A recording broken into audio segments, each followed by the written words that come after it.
Hello, World History class, and happy Tuesday.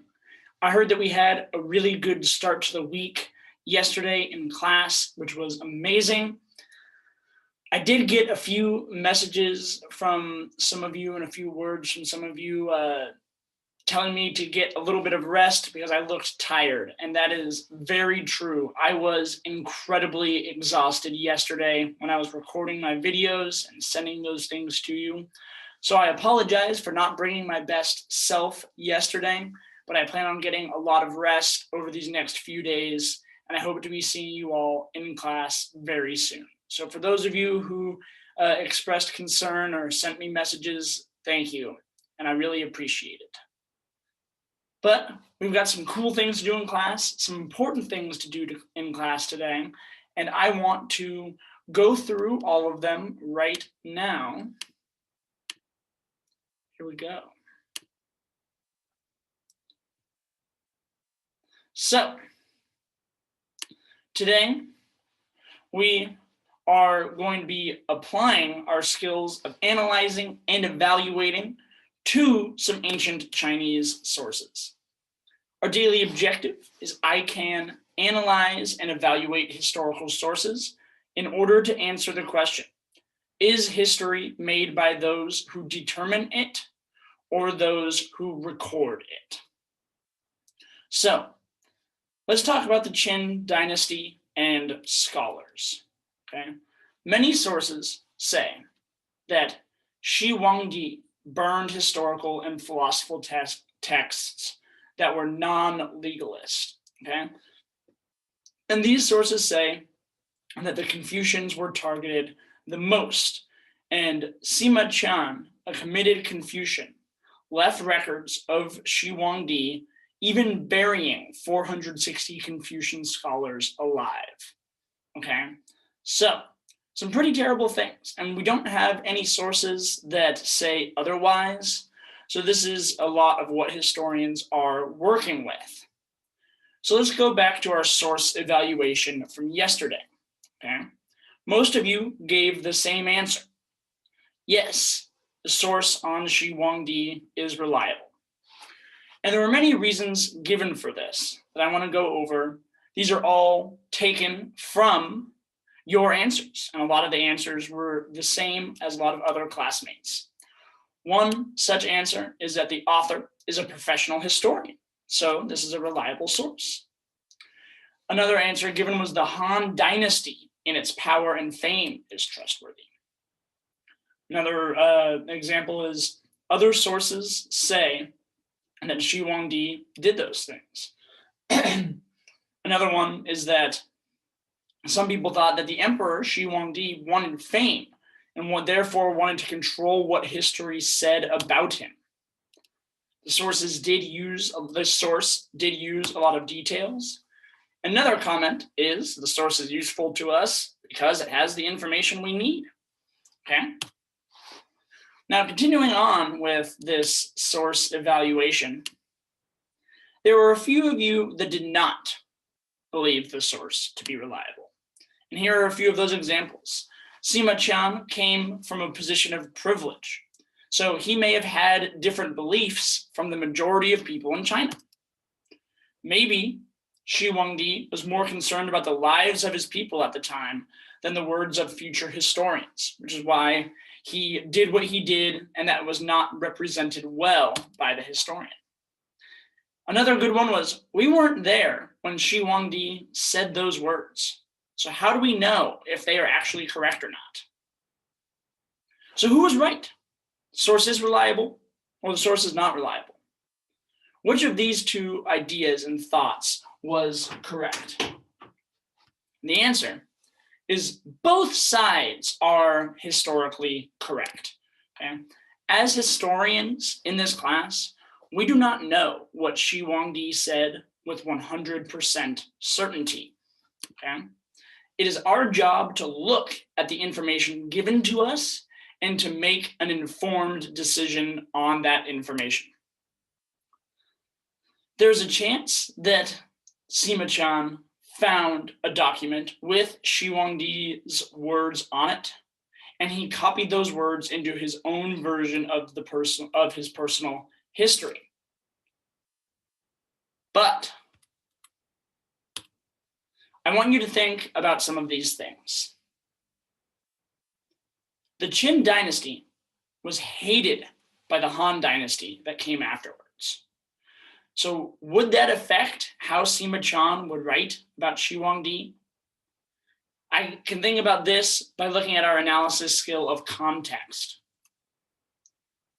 Did the Han dynasty want to make Shi Huangdi look bad to their current citizens or to future historians? If so, that might be a motive to how it was created. Sima Qian was a historian himself. So would he be angry at Shi Huangdi if he heard that the emperor destroyed books?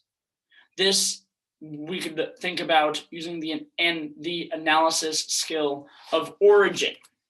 And finally, the history was written 100 years after Shi Huangdi said that quote.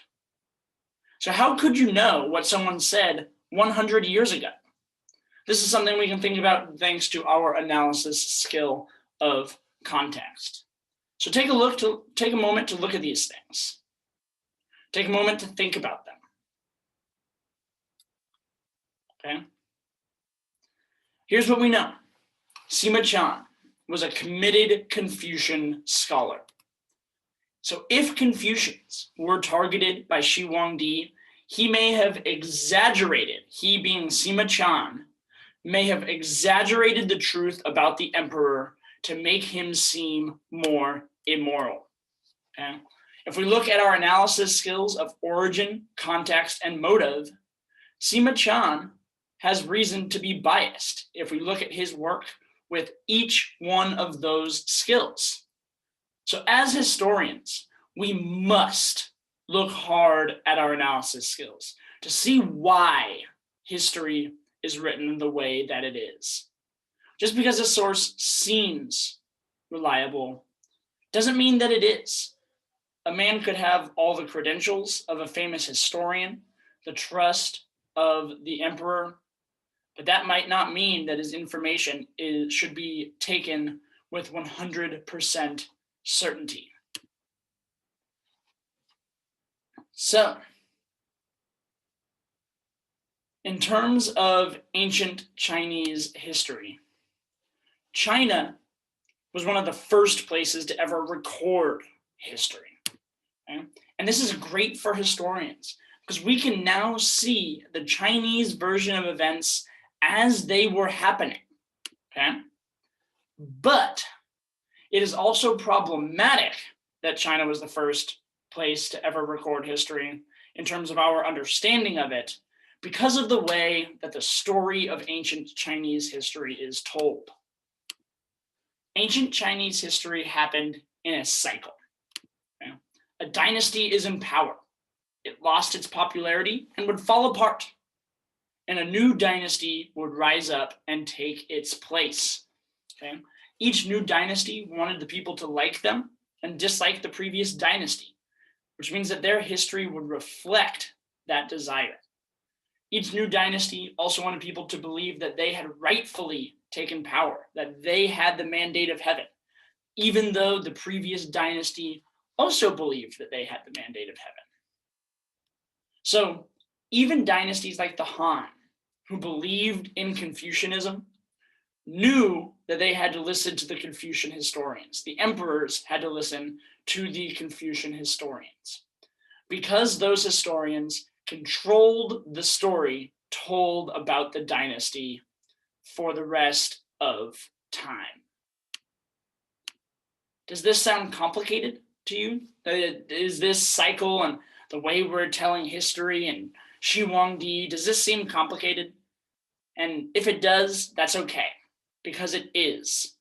Scholars, both modern and throughout history, have dedicated their entire lives to studying these ancient Chinese histories, texts, and scholars. Okay? And the complicated cycle of Chinese history is matched by the complicated cycle of the relationship between the people who write history and the people who made history, This relationship is complicated. Okay? Now, for the rest of class today, first, you are going to choose your project groups. Okay? We need groups of 4 for this project, but if there needs to be a group of 5, and then we can add an additional person to a group. Okay, but you have to have at least 4 people. This is something that has been asked for, the ability for all of you to choose your own groups. But I want you to be careful with your choices, because if you work well with your group mates, this can be something that we do in the future. But if you do not work well with your group mates, if you are distracted and do not create satisfactory final products, then we will go back to choosing random groups. Okay, so please be smart with your choice. And if you want to be placed in a random group, okay, if you don't necessarily have an opinion on who you want to be with, please send that message to teacher and she will put you in the groups that you need to be in. Okay, then after you've chosen your groups, after you take a few minutes to choose your groups, there is a document up on Edmodo. In your project groups, I want you to please begin working on that activity. It is an activity about analysis and evaluation of a lot of sources that will allow us to practice these new skills and build the knowledge that we will need for the project. So, you will not finish this activity today. I don't want you to try. Okay? It'll be something that we will work on over the next few days. Now, here's something that is very important, and I cannot stress this enough. I want you to work together on this activity. Do not split up the work so that one person looks at the document. You will understand each document better, each source better, if you work through it as a group and create shared learning. So please, please, please do not separate the work into individual parts. Please read these documents together, analyze them together, and fill out these boxes together. Okay? So, that's all I have for you today. World history. I miss you guys a lot. I will be over here on my end, taking care of myself, getting myself back to the place where I can be to be the best teacher for all of you. So in the meantime, keep working hard on this. We're starting to gear up towards project creation. So keep doing well. All right, everyone. Thank you all for being here today. Thank you all for doing your best. And I look forward to seeing you all next time. Bye, everyone.